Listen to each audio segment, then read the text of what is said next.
Muted. Able to ask it. Hopefully you'll have already answered it. So let's just dive right in. So this seminar is going to focus on what benchmarking is, the benefits, and the 6-step process.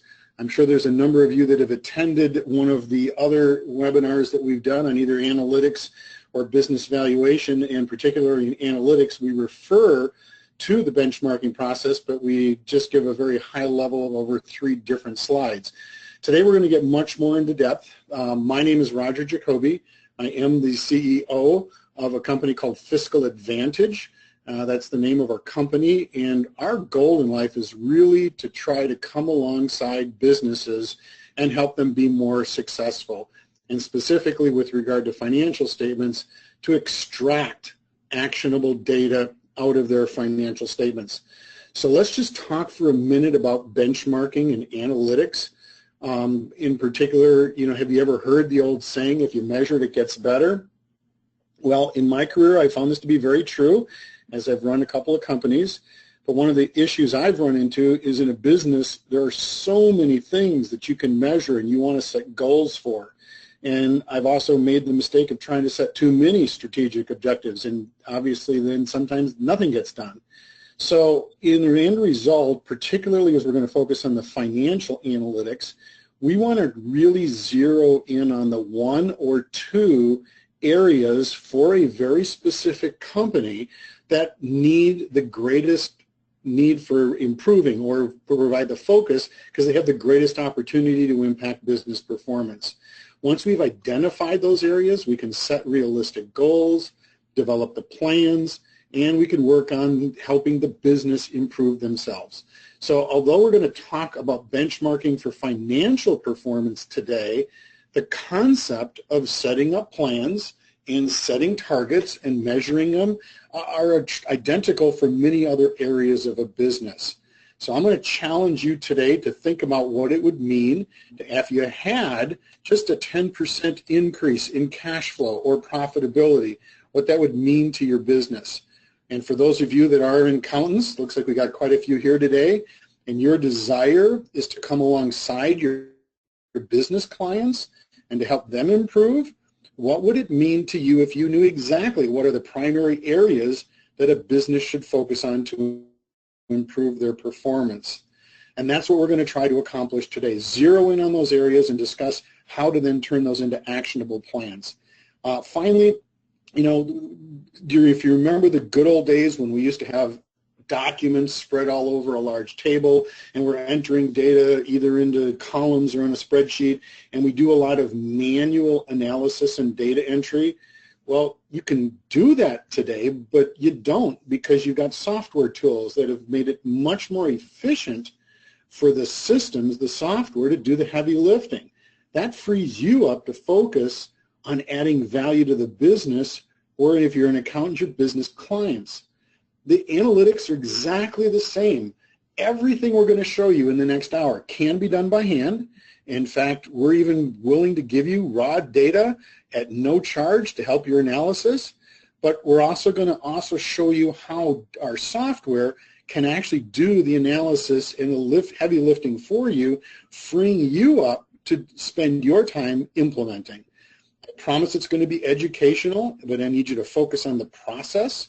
And again, I say this every time. Sometimes we occasionally get a couple of comments that it comes across a little too much as a sales pitch, and for that I will apologize in advance. But if instead you focus not on the software, but what the software is doing, again, you could do it yourself, and then what you can do with that data, I think you're clearly going to see the value of implementing a software solution to improve business performance.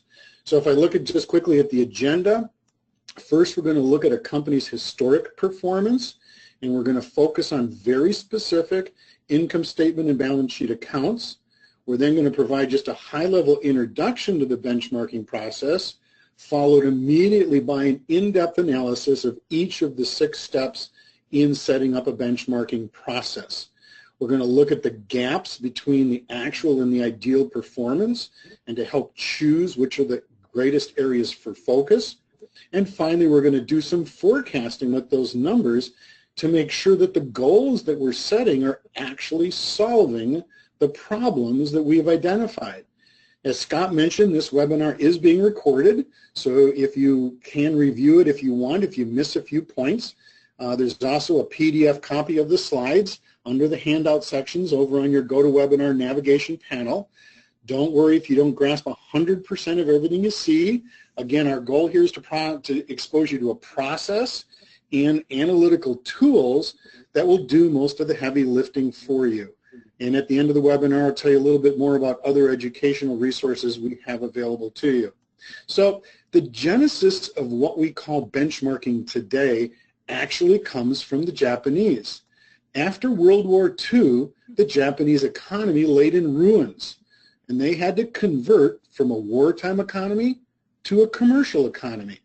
The Japanese actually took very great care to identify the most successful operations in the world, whether they be businesses, government agencies, builders, manufacturers, or whatever. The key was the Japanese only looked at those operations that were at the top of their field, organizations that had great expertise and a high level of results. They analyzed the processes in these leading organizations, and they modeled and built up their own organizations to match. They diligently compared their own ongoing operations to these other successful companies to study and determine any performance gaps that existed. And when they did, they changed their processes until they reached their own high standard. The Japanese actually brought us what we today call benchmarking. Japan went from total devastation to the second largest economy in the world in just under 30 years. So during the next hour, we've already asked the first polling question, so if you've come a little late, sorry about that. We do have plenty of questions for you, to answer coming up, so you'll still meet the requirement of the polling questions.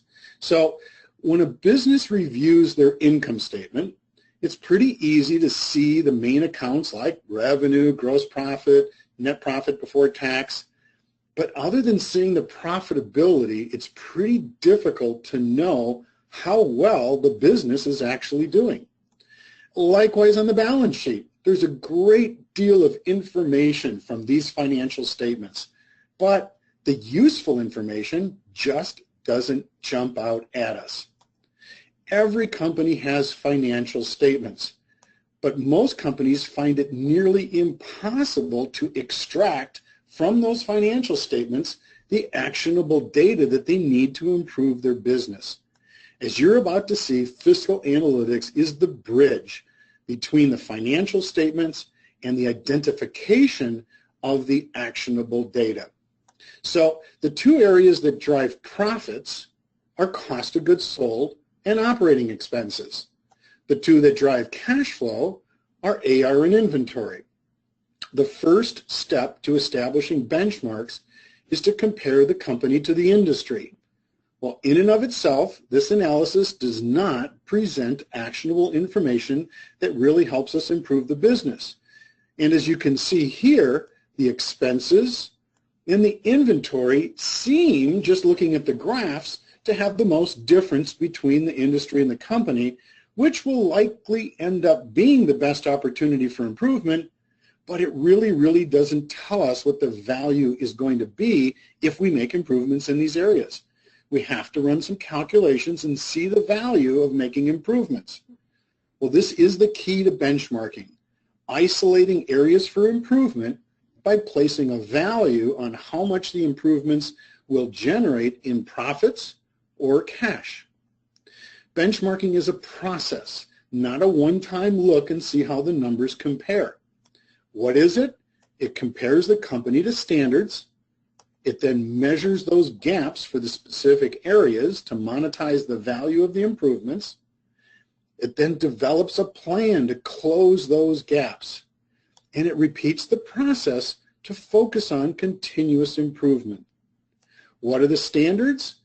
Comparing the company to the industry is the most common, but comparing it to the best the company has achieved can also be important, especially if the company is already operating at a level better than the industry average.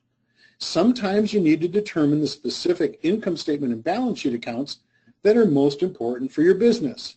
And if you've heard me say this before, our company is a really good example.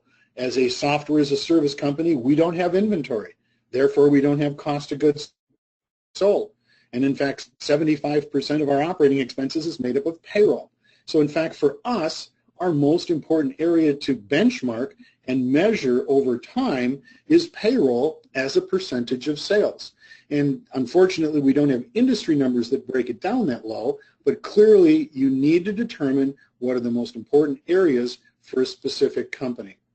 So what are the benefits if we do benchmarking and improve performance? Well, it's pretty obvious when companies operate at peak efficiency, they're going to have more money to expand, reduce their liabilities, increase the owner's equity, and even pay dividends to the shareholders. Benchmarking is done to promote the efficient use of time and resources. Now, at a very high level, we're going to talk just briefly about the 6-step process before we dive into each step in much more great detail. The first step is that you need to gather data. Next, you determine the gaps between the company performance and either the industry or the company data. Then you communicate to the people with responsibility for making the improvements, and you get their buy-in. And we're going to go into depth in each of these specific areas. You devise a plan and implement it. As you're executing the plan, you have to monitor the results. And as the results come in, you obviously rarely do you hit it on the first time. You often have to recalibrate, modify the plan, and do what you need to do to come closer to the goal.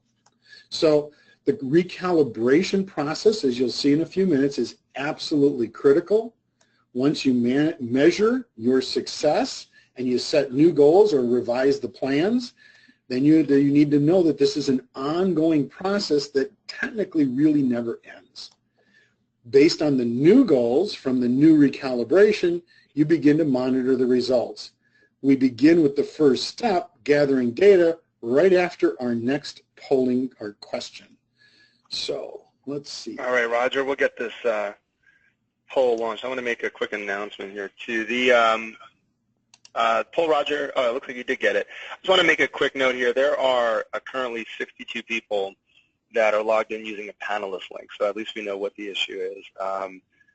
The remaining folks have had no issues with the polls, but those who are not able to respond to the polls, that's why you were given an incorrect link, and you're shooting us notes to let us know that. So when we'll come up with a mechanism here so you can provide us with your name so we can make sure everyone gets credit. And again, we do see your comments here that you can't vote. So no need to worry, we will get credit out to you, and that will happen after the session. So thanks for letting us know. And what would really be helpful for those of you that are having problems voting is to put in, actually give me a moment and we'll come up with a form where you can put in your names. So looks like we are doing well on this poll. We have 90% of you who have voted with 50 seconds in, so I'm going to go ahead and close this one down, and then we'll share the results. There we go. You're taking over my job, Scott. We're actually just creating more work for ourselves, Roger. That's okay. All right, we'll close this one down. So there we go. Well, I'm not going to shoot anything. Well, just to share it for the businesses, 27% didn't have a benchmarking system. A third set goals, but the process is not very well done. And congratulations to the 20% of you that actually have a formal program with goals. I don't know that if we've done this webinar ourselves before, we've seen a number quite as high as that. And most advisors would have voted that their clients that they work with don't have a system, and I would definitely agree with that. So our first step, if you remember that first blue box, is to gather data. Well, what data is needed? Well, we think we should focus on the cash drivers of the business.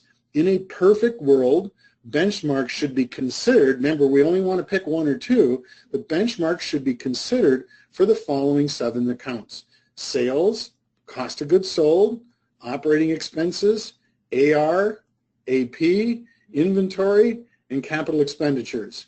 And again, you might not have all of these in your particular business, and you may have some like we do that is payroll that is even different than what's on here.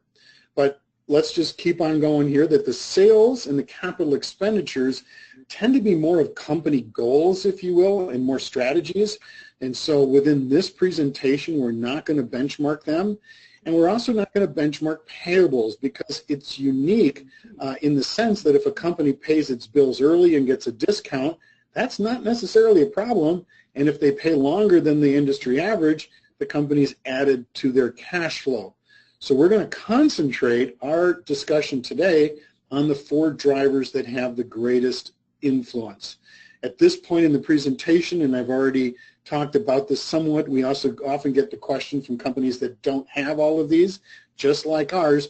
These are ones we're going to use today, but you may find there's other accounts that you will need to determine that are important for your business to potentially consider for benchmarks for how you're measuring your performance. The next part of gathering data in that first step is to choose a standard. The most common comparison that is used is something called the industry average. But one of the issues with any comparison data, including Fiscal Checkup, is that we look at one data point during the year. One quarter to quarter or even month to month fluctuations can be significant. This is especially true of the balance sheet data given a date and time. In fact, if you think about it, we don't want to set necessarily goals for the whole year for accounts receivable based on the data on December 31st.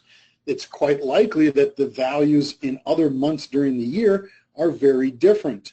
And so you may end this presentation saying we need to improve AR by 10%, but then you may need to look at the average AR balance in each month and decide what is the appropriate benchmark to reduce that by 10%. So there are some issues even with the methodology that we're going to show you here. For industry sources, there are some sources online. We know of some companies that take a public company in their industry and benchmark to that public company. We, as at Fiscal Checkup, we use a company called RMA, the Risk Management Association.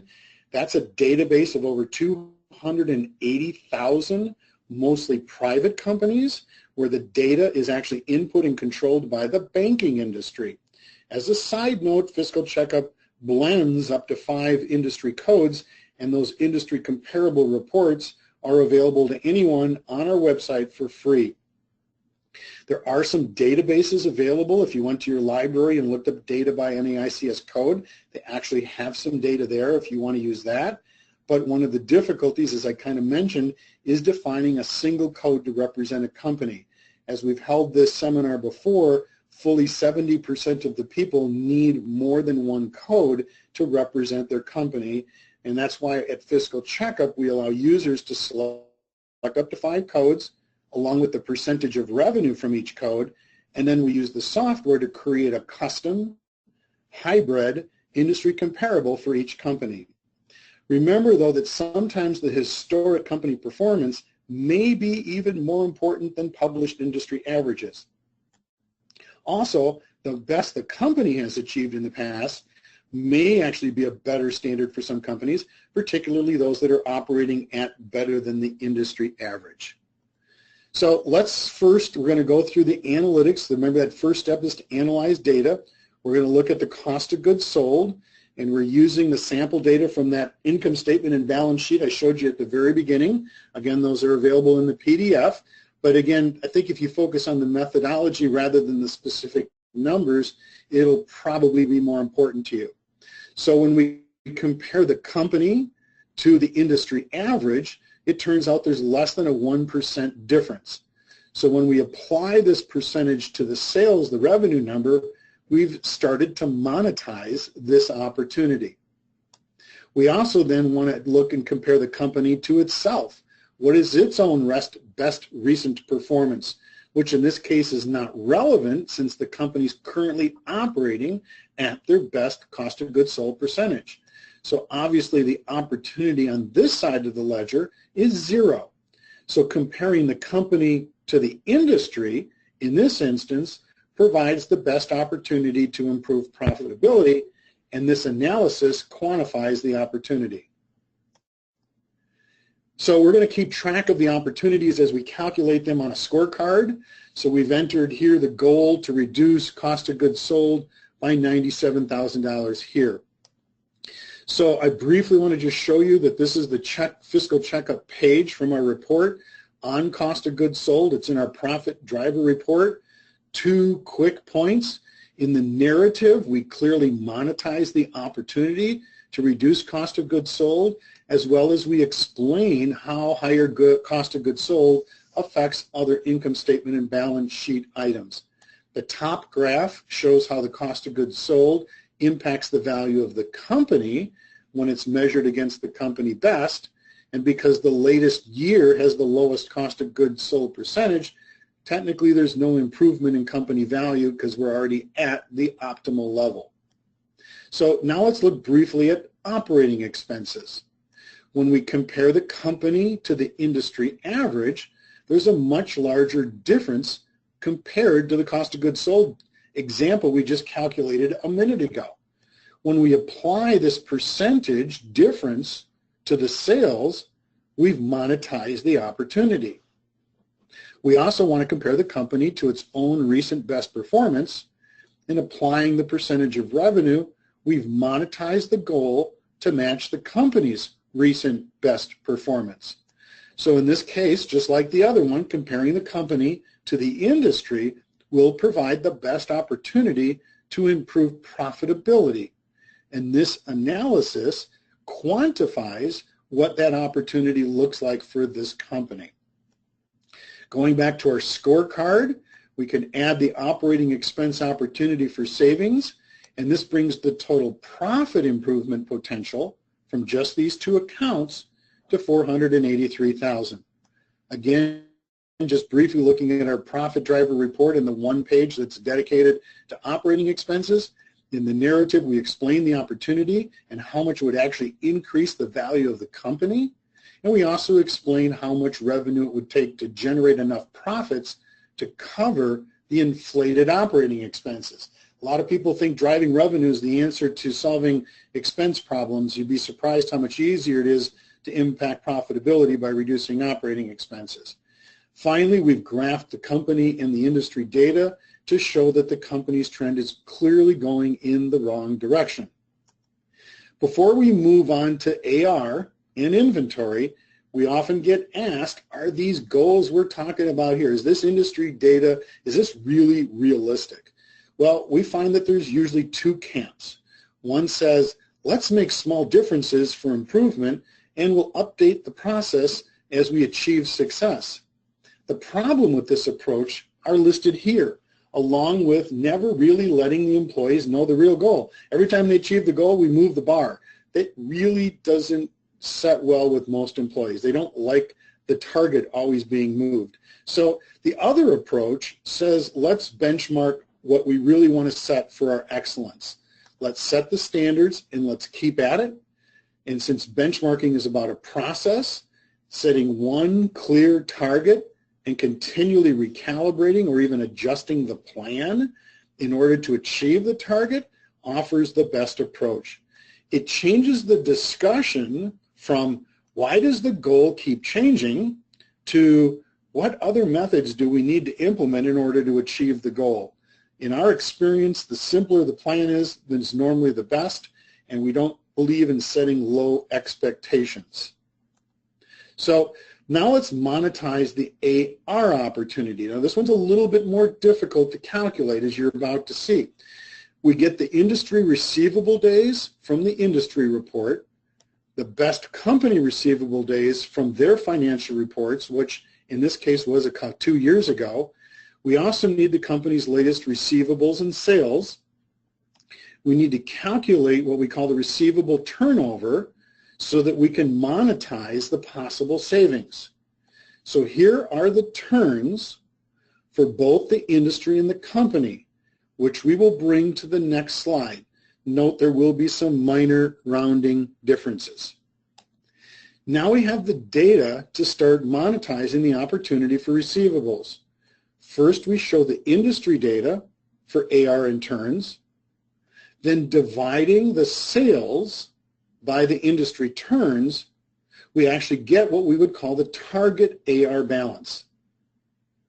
We then look at the current AR balance, and we have now comparing this opportunity between the company and the industry of what is the opportunity of reducing receivables.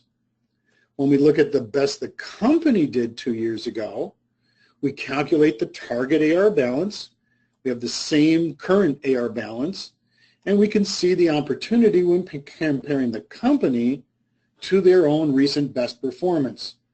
And we get to choose the higher of the two for setting our AR goal, even though they're very, very close, as you can see. We're now going to add to our scorecard the $64,000 from receivables. Looking briefly at, again, the Fiscal Checkup report on our page dealing with receivables, the narrative explains the opportunity in English, as well as the benefits of achieving a lower AR. And finally, you can see graphically the company and the industry trends and where they're headed. The analysis for inventory is virtually the same as we just did for AR. We get the industry inventory days from the industry report, the company's inventory days from the financial report. In our case, that was 2 years ago. We also need the company's latest inventory and cost of goods sold. And we need to calculate the inventory turnover, just like we calculated the AR turnover, in order to monetize the possible savings. So here are the turns for both the industry and the company, which again we're going to bring to the next slide. Again, minor differences and rounding errors, please. Now we have the data to monetize the inventory opportunity. First, we show the industry data for inventory days and turns, then dividing the cost of goods sold by the inventory turns, we get the target inventory balance. Looking at the current inventory balance, we can now monetize the opportunity comparing the company to the industry. That's quite a large number, as you can see. We also look at the best the company's ever done, which in fact was 2 years ago. We can calculate the target inventory balance. The current inventory balance is the same, and we can see the opportunity when comparing the company to their best recent performance. And we, of course, choose the higher of the two. Now, in these four analyses, in every case, comparing the company to the industry has been the higher value of the two. That actually does not normally happen that way. Usually there's at least one of them where comparing the company to itself, because it's had performance better than the industry, actually does provide the greatest opportunity. But that's why we go through this analysis of both the industry side and the company side to determine what would be the most appropriate target for us to set. So back to our scorecard, we enter the potential savings from inventory, which brings the cash savings on the balance sheet side to $929,000. And the total, not that we're going to do all of these, but the total from all four of these accounts at $1.4 million. Now, I realize you can't technically add profits and cash flow improvements, but we wanted to show you the total monetization of what we've identified by looking at the four accounts. So, and just quickly again, here's our inventory report from Fiscal Checkup.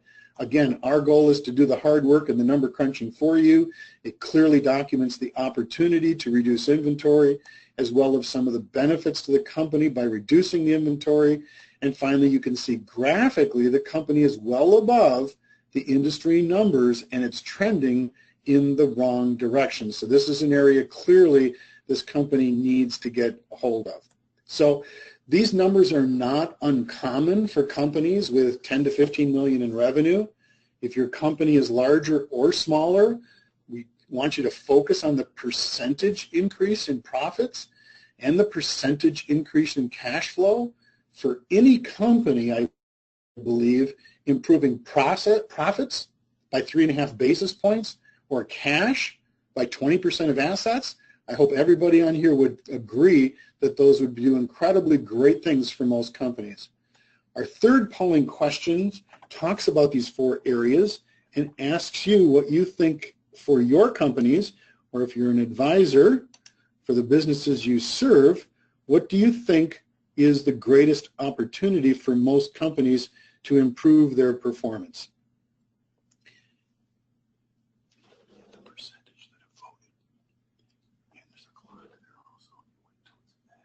Let me just look while people are voting here quickly. If there's any questions, can your product drill down to compare the company by segments or by industry segments? Interesting question. You'd have to enter data differently. You know, we know some larger companies that have different sections of the company, divisions, whatever, and they look at it, and you could conceivably do this on numerous different levels like that, but each analysis would be different. But one of the advantages of that, it would probably let you hone in on the industry codes. We did a company analysis last year on a company that had convenience stores, Subway franchises, and tire stores, and all in one set of financials. And we clearly told them breaking it into their three would give them much better data because you'd analyze each business on its own. Let me close this and share it while I'm answering this question. And clearly analyzing those three relatively different businesses individually would provide much more specificity in your data analysis, but clearly the company also got value in seeing what it looked like for all three combined, but clearly using the ability to create a custom hybrid industry comparable report based on those three different industries was very important. So here clearly most people think operating expenses is number one, or actually forecasting and planning, and clearly I missed that forecasting and planning, which we're going to get to in a little bit, is we have learned consistently the hardest part for most companies, and we're going to use our forecasting tool in just a little bit to show you how we can help in that area. So hiding this and moving on here. So we've spent a considerable amount of time on the first two steps of the process, but setting specific monetary goals is the foundation to the process. The next step in the process is to communicate. Well, when speaking to the management staff or even the employees responsible for implementing change, showing them how the data was calculated is critical. Explaining how the implications to the future of the company. Eventually, all employees that are going to be involved need to be educated, and to the extent you need to, you may need to help educate some people. And don't want to go over that too quickly, because going to the employees, for example, and say we need to reduce operating expenses by 7.5%, well, you can almost see the eyes roll in the back of the heads of some of the employees, and they start talking about who's going to get laid off or whatever. And if instead you say, no, here's our numbers, here's the industry numbers, we're 10 points above the industry in this area, we need to close this gap, we need to understand why we're not meeting our own industry standards, and if we meet industry standards, then we'll have more money to hire more people, improve processes. I hope you can get the feel of the very different flavor of using data to help educate people. The key point here is the need to drive home cash flow and profitability for the viability of the business moving forward. It's the numbers that we believe can actually help the process of discussing why improvements are needed. They should really sell themselves. And when we look at just the operating expense and the inventory, clearly those have the greatest opportunity for improvement. It's 1.2 million in just this one company's example, and obviously focusing on these two objectives would be much easier than concentrating on 4. And 1.2 million is a number that any business should be interested in. So the key, as I've kind of talked about, is buy-in. And that's true not only from the employees, but it's also true for senior management. And we ask you, because we're going to need buy-in from the top, have them imagine how much easier they would run the company with an infusion of cash. And when you're looking at profits, let them know how that translates to company value. And maybe there's even opportunities to put incentive programs in place. So some opportunities might require involvement with an external expert, like your CPA. For example, if inventory, like in this company, is one of the targets for improvement, well, you might need to determine, is it raw materials, work in process, finished goods, obsolescence, theft? Do you need an inventory management system? Is that justified? And sometimes some of these areas are best accomplished with an outside expert. Fiscal Checkup, what we're focused on is the diagnosis and trying to identify the problem areas. But it's up to the company then to develop and engage experts to better understand the root causes, and we've always been surprised how often the employees truly are key in finding the solutions to the problems. So the next step here is to devise and implement plans. It's better to start with focus in a couple of areas rather than try to do too many things. So as we have seen, the two best opportunities for improvement for this company are inventory and operating expenses. So once you've chosen the primary areas for the initial focus, it's time to meet with the people in the company who have responsibility in those targeted areas to determine if they can figure it out or if you need outside expertise. Work with them to devise a plan. It'll be your knowledge of the company's processes and accounting methods, along with the people who actually are responsible and their knowledge of the business operations or processes, that'll result in a plan that actually has a chance to work. Clearly, you need consensus in order to get the buy-in. You're also going to need realistic goals, and what's key is a key measurement system. How do you determine the key measurement system? How do you know when they've achieved it and when you're going to be accomplishing the goal? So depending on the plan, you might need to present to wider audiences in the company to get broader buy-in and other management help in empowering employees to make change. The next step of monitoring after you start to implement the plan is key. The plan should include how and when the results will be tracked, regularly review, have regular review cycles once a month or more often to review the progress and any deviations. Obviously, you need reports to the company of what's working and, equally as importantly, what's not working.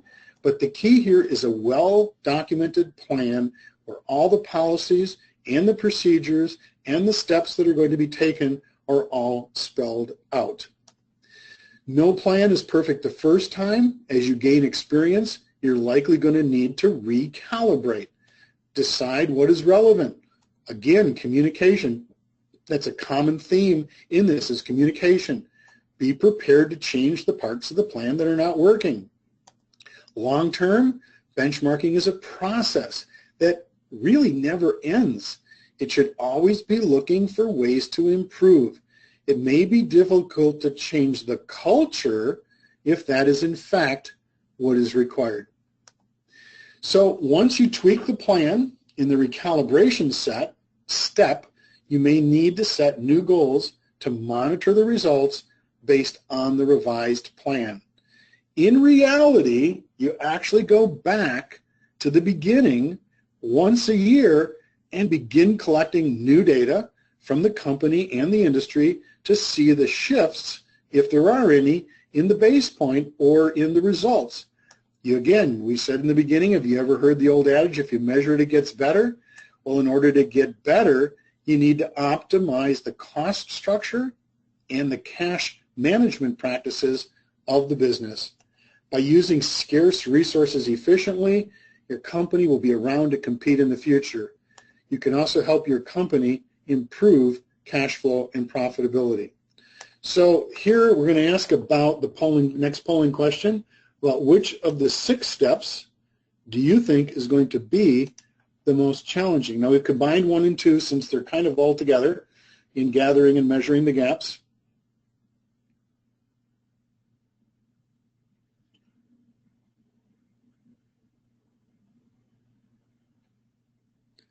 Trying to see if there's a question here I can answer while we're waiting.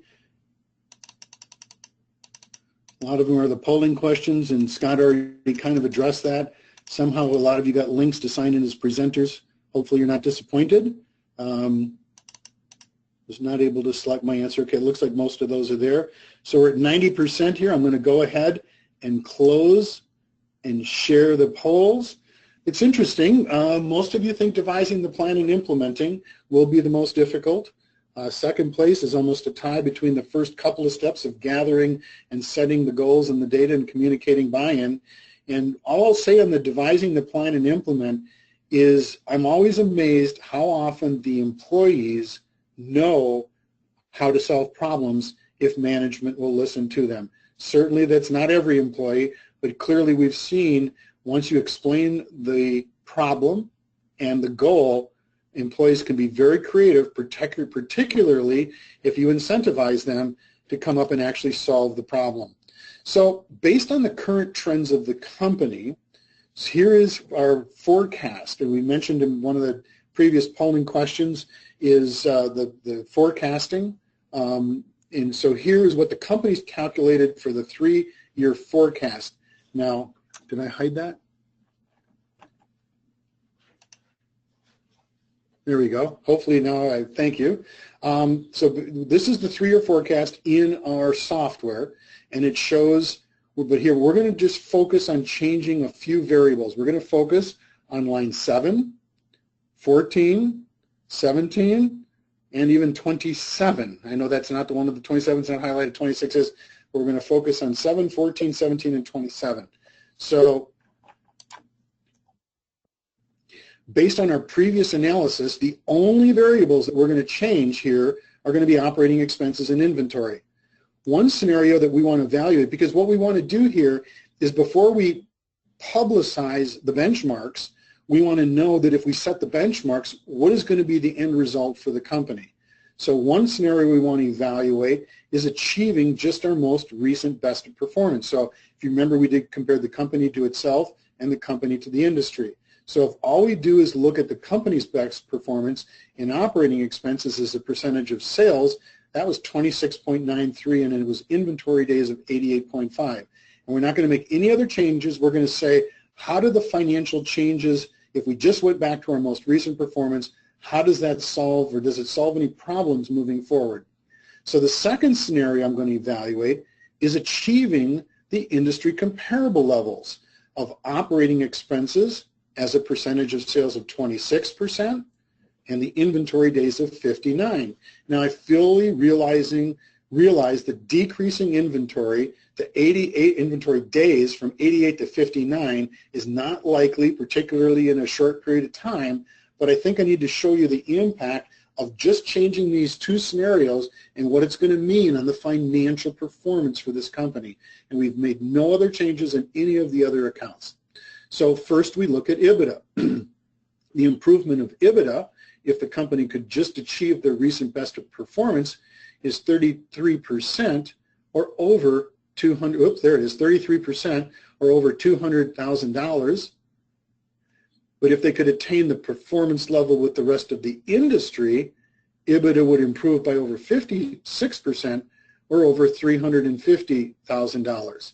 Again, you can see there the current, what was going to happen if they did nothing. The next row is the recent best performance if we chose those, and the third row is for the industry average, and you can see how those numbers change. That's EBITDA line 7. Moving on to cash after operations, based on the industry trends, the company isn't cash flowing.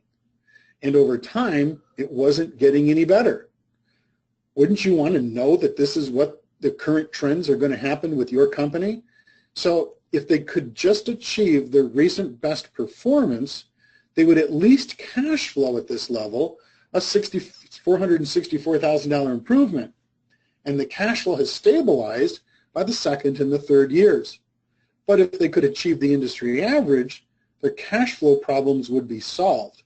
Realize that the significant improvement is due to reducing inventory days by 29 days, a one-time significant impact on the balance sheet that clearly is not going to happen overnight, but that's why that 2016 number is so high. It assumes we've reduced the inventory days significantly, and that's what's driving that number. But once you have that one-time improvement,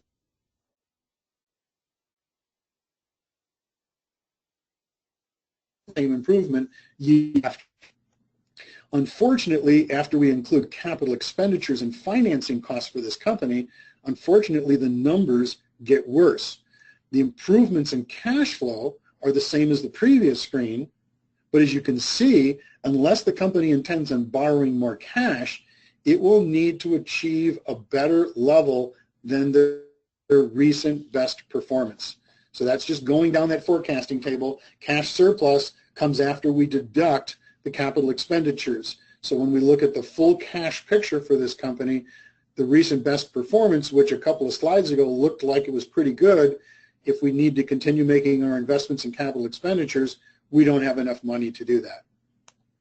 Because of the positive EBITDA, at least this company's debt service coverage ratio is above the minimum 1.25 to get financing. If the company could have just achieved their recent best performance level, the debt service coverage ratio would improve by about a third. And if they can achieve the industry average, it would improve by more than 50%. In summary, if you don't measure it, it will not get better. Benchmarking is a methodology that identifies the most appropriate targets, develops a plan to achieve the targets, and then measures the performance against the targets. Once you've identified the most appropriate targets, forecasting then lets you evaluate the impact of those changes and determine if they're sufficient to meet the company's goals.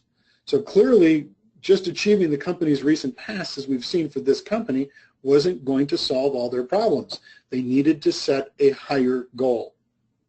So all businesses prepare financial statements in order to improve and measure performance.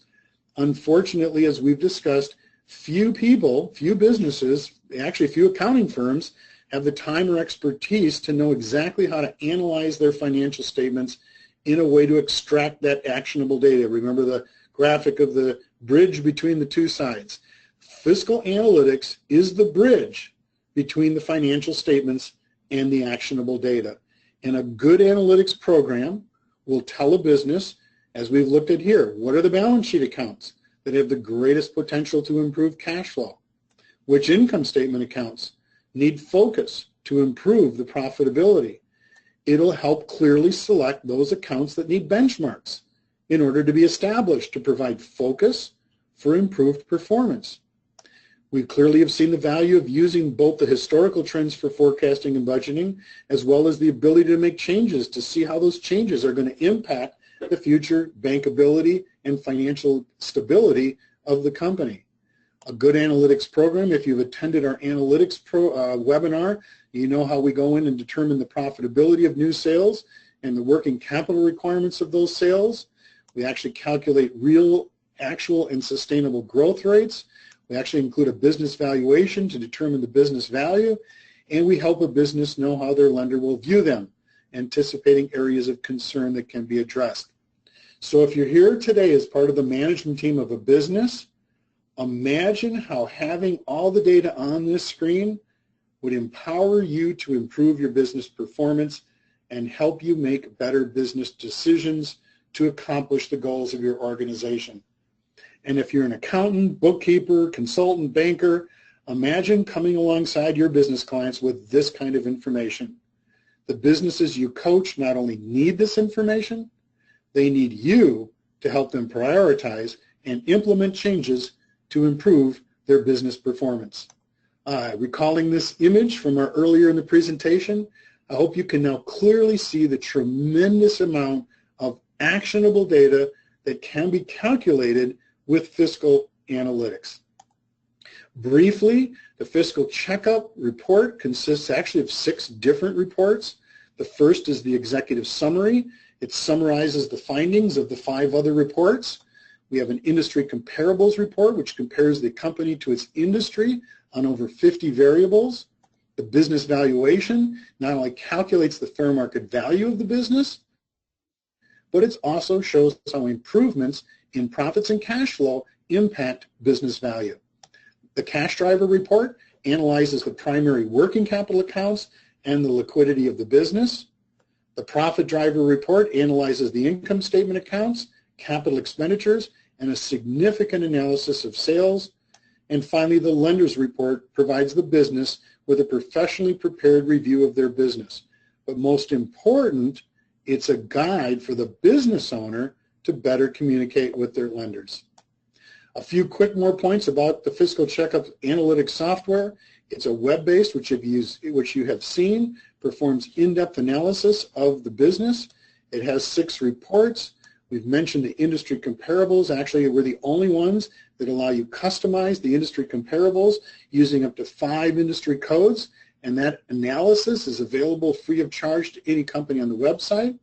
The report is not just charts and graphs, as you've seen in a couple of slides here. The average report actually contains over 7,000 words in plain English, and we use over 2,000 algorithms to customize that narrative for each company. Fiscal Checkup can be interfaced with both QuickBooks Online and QuickBooks Desktop to facilitate the input of the financial data, and we also just introduced an Excel spreadsheet so you can work entirely offline and input all the data with a click of a mouse. And finally, the cost is only $495 per company per fiscal year. The business has unlimited access to the software to change those forward-looking variables like we did today to stress test the assumptions and see their impact on future financial performance during the license term. And just so you know, we do offer a 30-day money-back guarantee. There is no risk in trying Fiscal Checkup. So I mentioned a couple of free reports. You can create a free fiscal report card for any business. It's easy. It takes less than 5 minutes, and it only requires data from 3 balance sheet accounts and 4 income statement accounts, plus the relevant industry codes. The second free report that I've also mentioned is the Blended Industry Comparables Report. It's created by our software using up to 5 industry codes. Finally, we have numerous educational resources. We do exhibit at a number of business and accounting trade shows. Please check out our website for a current listing of any upcoming trade shows that we'll be attending. There are significant resources on our website, including white papers, videos. For those of you that haven't attended, we have 2 other webinars similar to this, one on using analytics to improve cash flow and profitability, and the second one on business valuation. In the software, there's a case-sensitive help system. Simply type in the best database matches will appear. You can call us, you can email us, but note our email address is our company name, Fiscal Advantage, not the product name, Fiscal Checkup. Our last polling question for today is to what will be your takeaways?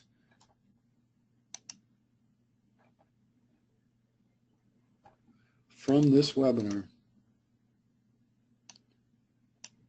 Okay, we got a question here that says, can I import from Xero?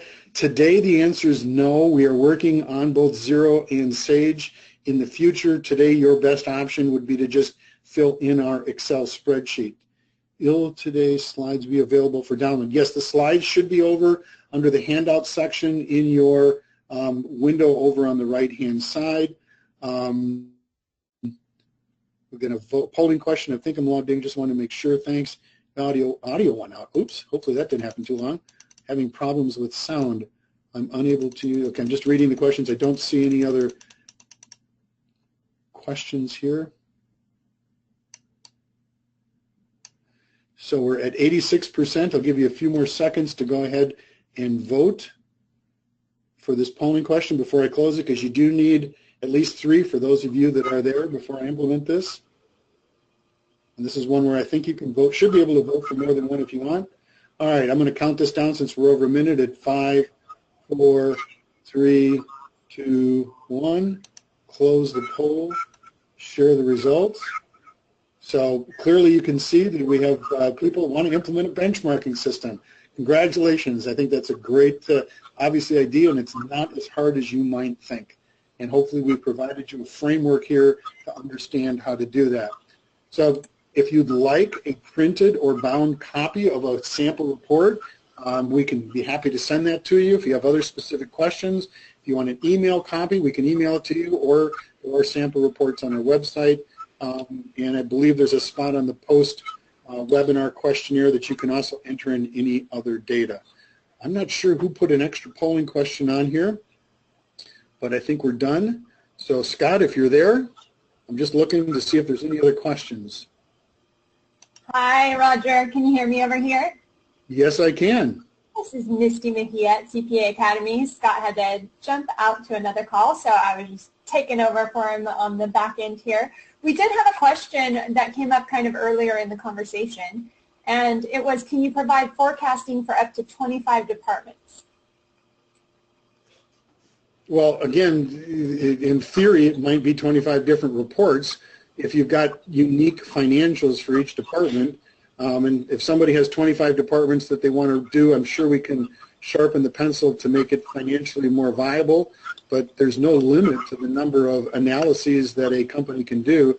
We have seen companies that have different divisions and have done it at that level, but clearly if they've got 25 different, now departments signifies, if it's sales versus other things, I would think you would want financials by a product division, not other areas. But if you have product-related financials or market-related financials, I think that would give you incredibly insightful data to do the analysis on each one of those. Right. I'm looking for any other questions too. So just to reiterate, for those of you who were not able to answer the polling questions, please just put in your chat panel your full name and we'll take care of you. So don't worry about it, no panics. We got your back over here. I've been logging everybody's names that's been sending them my way, so we have you. Other than that, I just want to say thank you so much, Roger, for joining us today. We greatly appreciate you being on the call. A lot of people have said great information, and even if they have already been a person that really understands this topic, they said it's fantastic to see how you do everything. So thank you for being here. Thank you for having us. This webinar will be on demand for any portions that you would like to review. Please note that we also have self-study courses that you can earn CPE credits as well. Again, we will issue CPE credits, which typically takes about 24 hours or less, so please log on to your account at CPA Academy after a day to verify your credits, and then give us just a little bit of time for all of those wonderful people that were logged in as panelists and got to see the full behind-the-scenes adventure with us. We hope you enjoyed a peek behind the curtains today. Again, thank you all for being here. We appreciate it. Have a great one.